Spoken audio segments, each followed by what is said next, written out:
we've obviously our private sector is in a very defensive mindset, having come out of a very long period of war when things were very, very closed. I think typically it takes about 10 years for countries to sort of change and for there to be these kind of transformations, but the enabling needs to start now. I think if the private sector, obviously if the Sri Lankan companies have been operating in a restrictive environment and you have foreign companies who come in whatever area and serious concessions are made and that the whole field, the playing field is transformed, where Sri Lankan companies cannot take equal advantage, I can understand sometimes this thinking. But if there is a master plan, as the minister said, there have to be, and with the interministerial team and so on, what the country lacks in any industry, whether it's tea, whether it's any commodities, apparel actually has a slightly better plan, but if you look at even tourism, we just don't have a plan.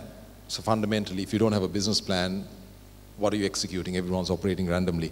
If there is a full consultation with local corporates and we agree on what is best and people have an opportunity of positioning themselves in an early mover situation, given that they know the country,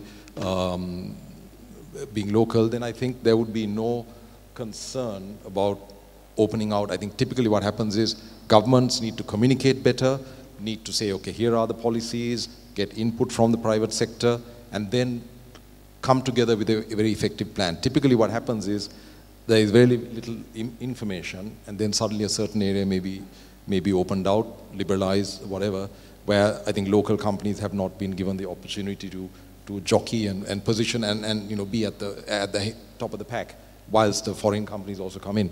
Just one other thing I'd like to add is what James said. He was spot on in terms of the attributes of the country. But those people discover one-on-one. Imagine operating your company without a marketing department.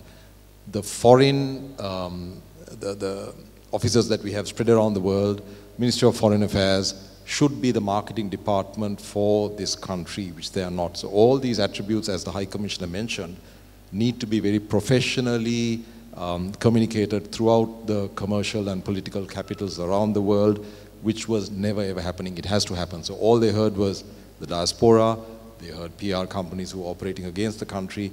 That is what we need to realign our foreign officers towards.